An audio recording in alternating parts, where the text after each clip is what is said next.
SD. Nah, di sini saya akan memenuhi UAS dan mata kuliah di Agusta Kurniati SPD NPD.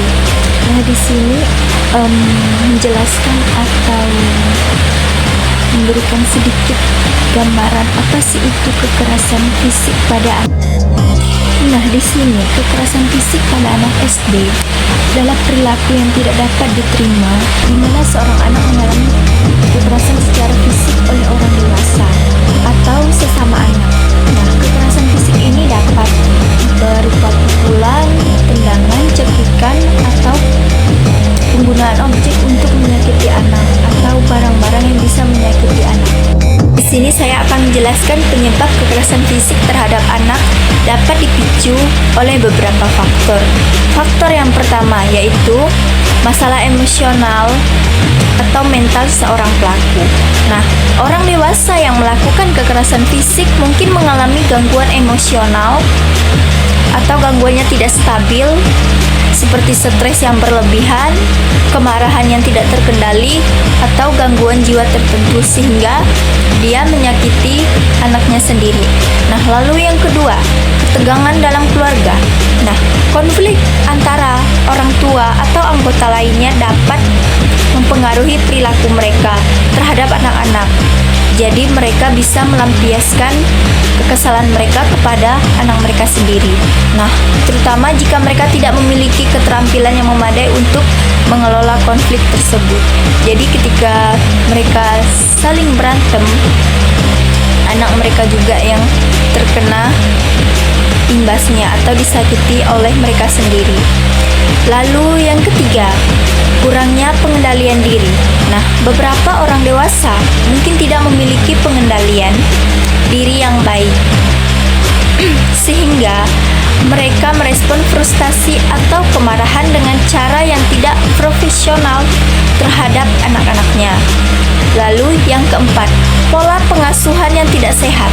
Nah, pengasuhan yang keras, otoriter, atau yang menggunakan kekerasan sebagai metode disiplin dapat membuka jalan bagi tindakan kekerasan fisik terhadap mereka. Nah, bagi orang tua, menurut mereka disiplin untuk melakukan kekerasan kepada anaknya itu adalah jalan yang terbaik. Tapi malah sebaliknya itu membuat anak tersebut merasa tertekan dan ketakutan terhadap pola asuhnya yang tidak baik. Nah, di sini saya akan menjelaskan tanda-tanda yang dapat mengindikasikan bahwa seorang anak mengalami kekerasan fisik. Yang pertama, luka memar yang tidak wajar.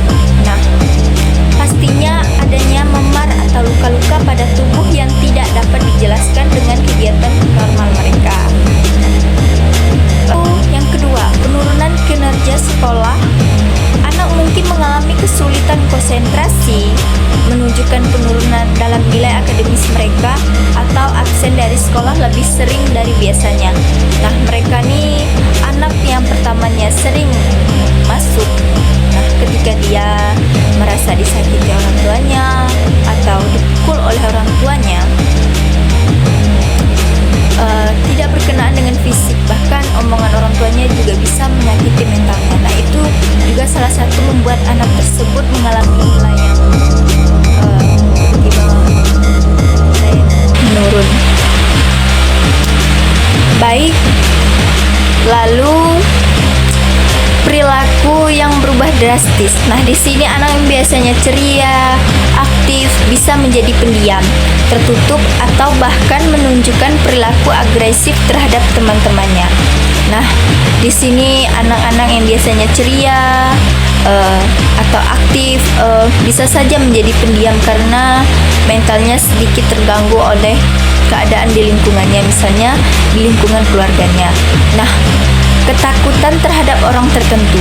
Anak mungkin menunjukkan ketakutan atau keengganan untuk berada di dekat orang tertentu. Contohnya teman sebayanya atau orang tuanya yang diduga sebagai pelaku.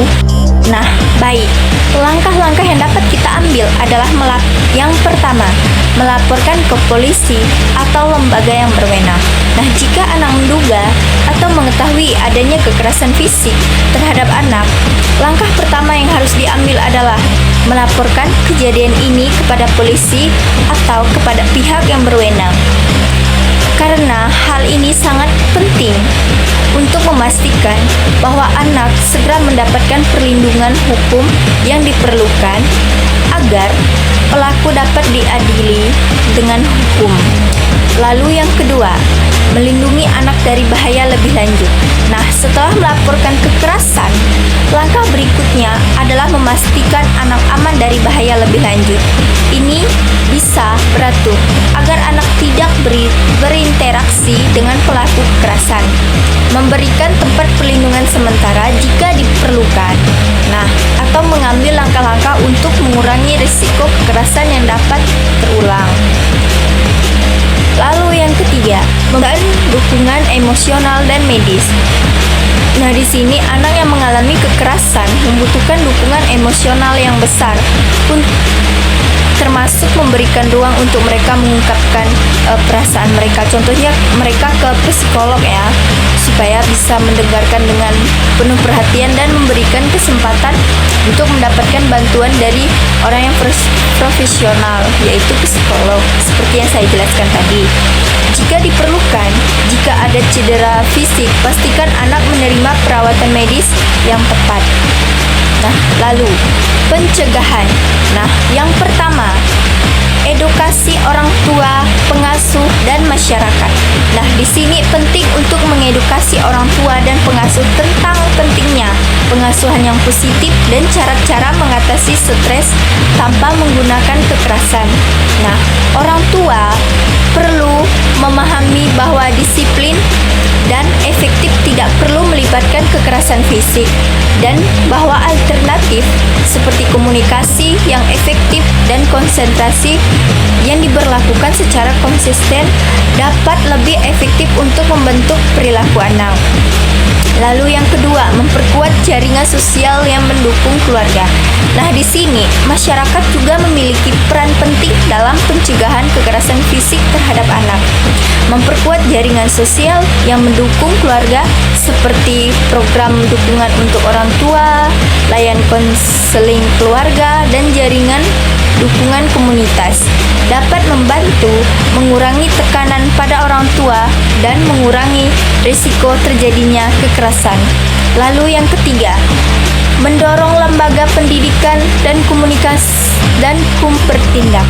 Nah, sekolah dan lembaga lainnya juga harus berperan aktif dalam mendeteksi dan melaporkan kasus-kasus kekerasan pada anak. Mereka dapat menyediakan pelatihan kepada staf tentang tanda kekerasan, menciptakan lingkungan yang aman dan terbuka bagi anak-anak untuk melaporkan kekerasan, serta mengkoordinasikan dengan lembaga perlindungan anak untuk menyediakan bantuan yang dibutuhkan. Baik, sekian. Cegah kekerasan anak. Hal ini dimulai dari diri Anda sendiri.